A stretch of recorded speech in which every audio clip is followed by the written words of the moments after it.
Hi and welcome back to my channel, The Organised Mum Lifestyle. This week I'm going to talk to you about why I try and make things simple. I don't always achieve it, but I do try. My top tips on what I can do to make things a little bit simple. What I find is if you simplify things, it makes things quicker, it just makes things easier, you can achieve more. So I've spent a lot of time trying to work out these things that help to make my life simpler.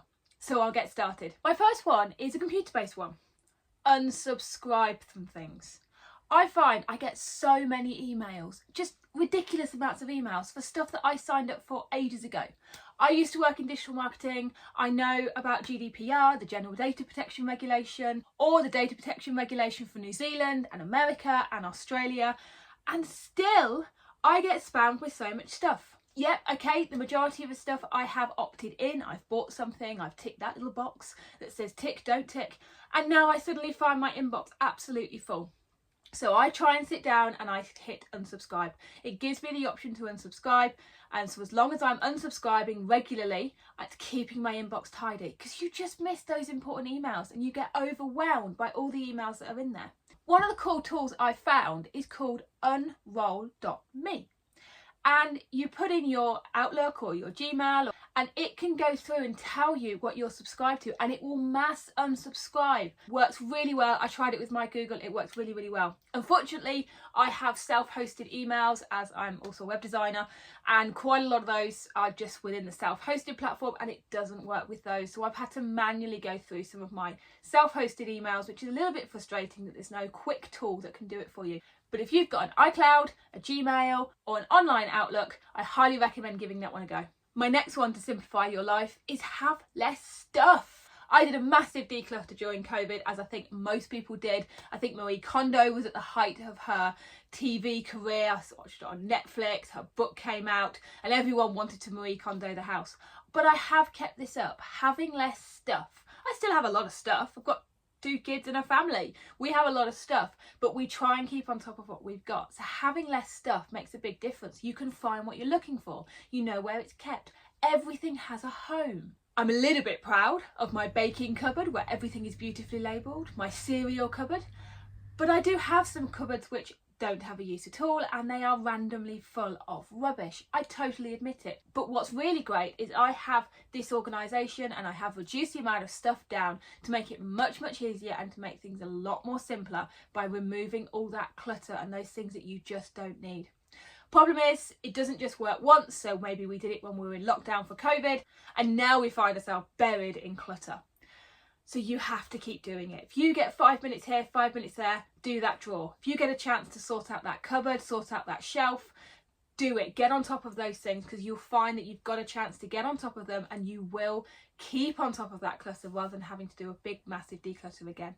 Another one that I do is basic meal plan. I've talked about this before in my video where I showed you how I meal planned for quite a few meals over the week, and I do this regularly. So I always meal plan. I always make sure we know exactly what we're going to eat days in advance. Oh, it's boring, I know. Ever so often we'll go, no, let's have something different, and I'm usually switching it around at the weekend, but it's really important I do that meal plan and I do that meal prep, and it makes it so much easier. This evening's a prime example. I got a really busy day at work, but I know exactly what we were having. It was actually pre-made because I'd already pre-made it a week ago, and thank goodness for the freezer. So I've got a simple meal plan. We don't have exciting meals. The children are young.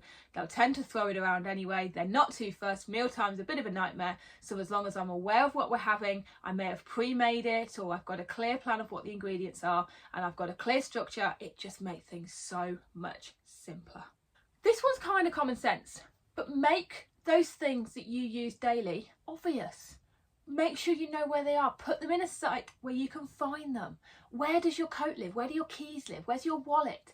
Are those things obvious, or are they hidden somewhere? Are they buried under stuff that you don't use every day? Why is that stuff there in the way of something that you need every morning? Make stuff obvious. In one way I say don't have clutter, But equally, if you need your medicines, put them in the drawer where they're next to the tea bags where you go every day. Make them obvious. This is a big one. I learnt this in Atomic Habits, and it's all about making things obvious and as part of your habit so that you remember to take your medicine because they're next to your tea bags when you always make a cup of tea or a cup of coffee. So making things obvious, putting those keys, putting that coat, putting those items that you're going to need for the morning, even preparing it the night before so they know where they are and you can pick them up. I think you've probably heard this one before. Say no. I love organising things. You kind of picked up on that. I've got it in the channel.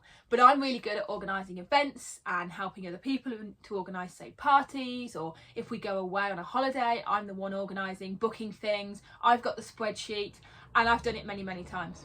But the stress that comes with that and the assumption that I'm always going to do it, I started saying no. And I actually found that I had a much simpler life, more than happy to organise for my family. But when it got wider and wider and people always asked me because I was good at it, I realised I was doing too much. So just by saying no, it made life simpler. Say no to those events. Say no to something you don't want to do.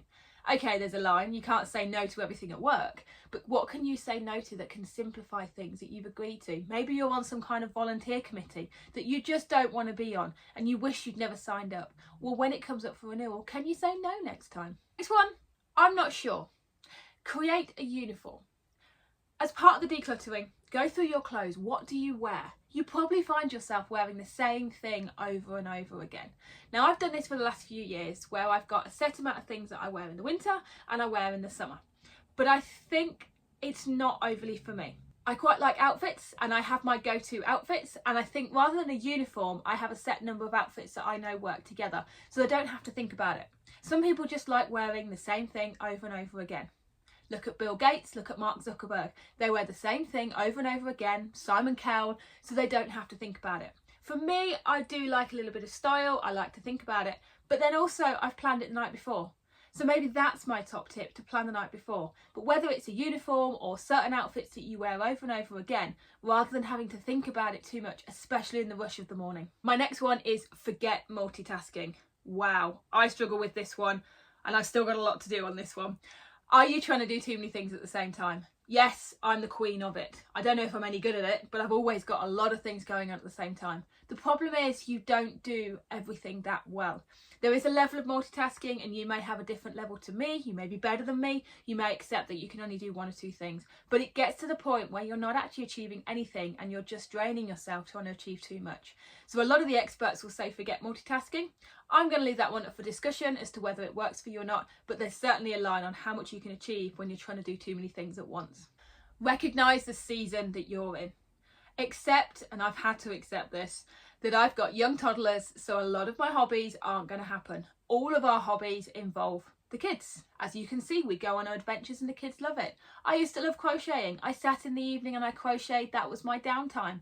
Unfortunately, all the crochet stuff is on the side, in the cupboard, and hopefully it can get dusted and come back again. But whilst the kids are so young, the only thing I can manage to do is to look after the children, work, tidy, do the dishes, film videos. There isn't time to sit there in the evening making beautiful creations, but that's okay. I accept that. So recognise the season of life. Are you at a point where you can do things like that?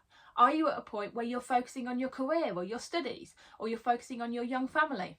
Accept that that's where you are and try not to achieve so much. Don't try and take on all those hobbies. Don't try and be everything to everybody, because you just need to say no, or just accept that you can't achieve everything. Simplify your to-do list. Work through your priorities. Why is it on there? Did you put it on there because you were just having a thought? I'm guilty of that. Are you always putting things on there just for the sake of it? Go through your to-do list. Why is it even on there? Does it need to be there? I do this all the time. Do you put something on your to-do list that's going to take an hour to do versus something that takes 5 minutes and treat it equally? I do this. Do you have those little jobs that you need to get done, but you compare them to those massive things, and guess which one you do? You do the 5-minute one because you know you can tick that off quicker, yet the 1 hour one was probably the most important thing for you to do. Focus on trying to achieve 3 things and try and treat everything equally. Give yourself a time to sit down and do those 5-minute jobs, so yep, you can churn them out and tick, but also make sure you're allocating time to work on those much longer ones, which probably are more rewarding if you complete them. And my last one is turn off notifications on social media. Absolutely no problem with scrolling social media for downtime, but it can certainly take over. If you're picking your phone up to use the calculator whilst doing something at work, and next thing you know, you've lost into Instagram, Facebook, WhatsApp, all the usual, and you completely forgot why you picked it up because you were looking at the calculator, because your notifications are getting in the way. Turn off your social media notifications. Say to yourself, do I need to check Facebook as my first thing to do in the morning, or Instagram or TikTok? Could you do something before checking? Could you give it as a reward? Social media is a really difficult one for productivity and simplifying your life. However, it's also very important. Having worked in digital marketing, I understand its importance. But it's really key to use it to simplify your life and think, why am I using it and for what purpose? Thank you very much for watching. I hope you can simplify your life so you can achieve more. I do this so I'm more organised so we can make the most of our children at the age they are. Remember the season you're in and that you can simplify your life so you can do more and make the most of your family and the adventures that you can do together. Thank you for watching. Hit subscribe and I'll see you in my next video.